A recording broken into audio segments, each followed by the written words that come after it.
153वां दिन। नए अहदनामा में से आज की तिलावत मुकद्दस यूहन्ना की अंजील उसका 21वां बाब, पहली आयत से लेकर 25वीं आयत तक। इन बातों के बाद यीशु ने फिर अपने आप को तिब्रियास की झील के किनारे शागिर्दों पर जाहिर किया और इस तरह जाहिर किया। शमौन पतरस और तोमा जो तवाम कहलाता है, और नतनेल जो कानाई गलील का था, और जब्दी के बेटे और उसके शागिर्दों में से 2 और शख्स जमा थे। शमौन पतरस ने उनसे कहा, मैं मछली के शिकार को जाता हूं। उन्होंने उससे कहा, हम भी तेरे साथ चलते हैं। वो निकलकर कश्ती पर सवार हुए, मगर उस रात कुछ न पकड़ा। और सुबह होते ही यीशु किनारे पर आ खड़ा हुआ, मगर शागिर्दों ने ना पहचाना कि ये यीशु है। बस यीशु ने उनसे कहा, बच्चों, तुम्हारे पास कुछ खाने को है?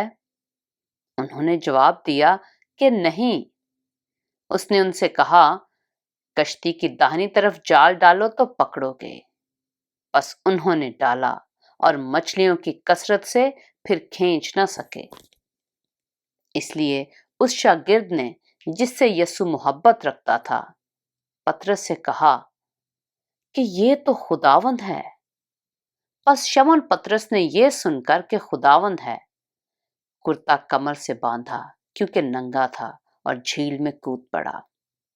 और बाकी शागिर्द छोटी कश्तियों पर सवार मछलियों का जाल खींचते हुए आए, क्योंकि वो किनारे से कुछ दूर न थे, बल्कि तखमीनन 200 हाथ का फासला था। जिस वक्त किनारे पर उतरे तो उन्होंने कोयलों की आग और उस पर मछली रखी हुई और रोटी देखी। यीशु ने उनसे कहा, जो मछलियां तुमने अभी पकड़ी हैं, उनमें से कुछ लाओ। शमौन पतरस ने चढ़कर 153 बड़ी मछलियों से भरा हुआ जाल किनारे पर खींचा, मगर बावजूद मछलियों की कसरत के जाल ना फटा। यीशु ने उनसे कहा, आओ खाना खा लो।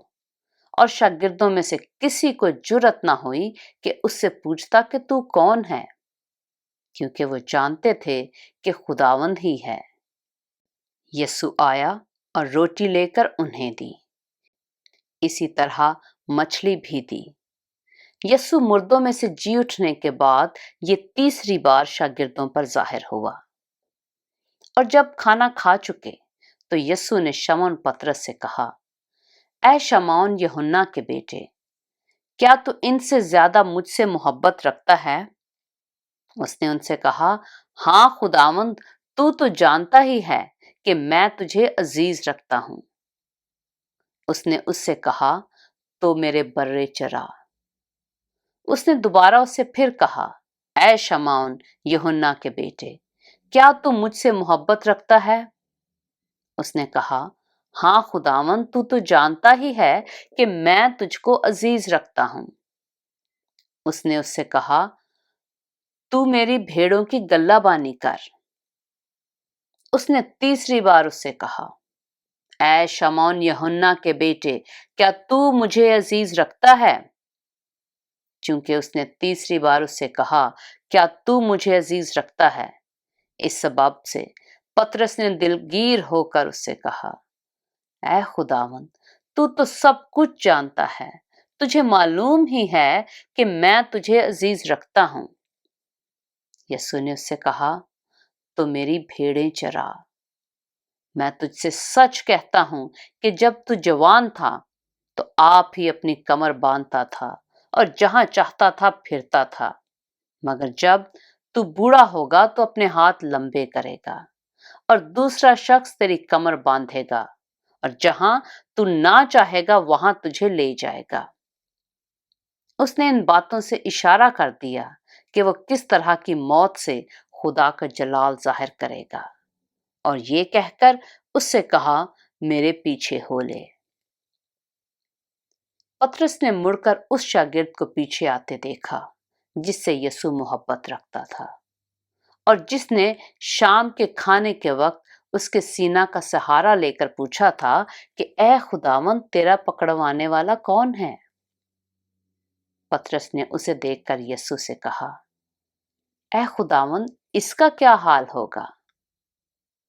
यीशु ने उससे कहा, अगर मैं चाहूं कि ये मेरे आने तक ठहरा रहे तो तुझको क्या, तू मेरे पीछे हो ले। बस भाइयों में ये बात मशहूर हो गई कि वो शागिर्द ना मरेगा। लेकिन यीशु ने उससे ये नहीं कहा था कि ये ना मरेगा, बल्कि ये कि अगर मैं चाहूं कि ये मेरे आने तक ठहरा रहे तो तुझको क्या। ये वही शागिर्द है जो इन बातों की गवाही देता है और जिसने इनको लिखा है, और हम जानते हैं कि उसकी गवाही सच्ची है। और भी बहुत से काम हैं जो यीशु ने किए। अगर वो जुदा जुदा लिखे जाते तो मैं समझता हूं कि जो किताबें लिखी जाती उनके लिए दुनिया में गुंजाइश ना होती। पाक कलाम के पढ़े और सुने जाने पर खुदावंद की बरकत हो।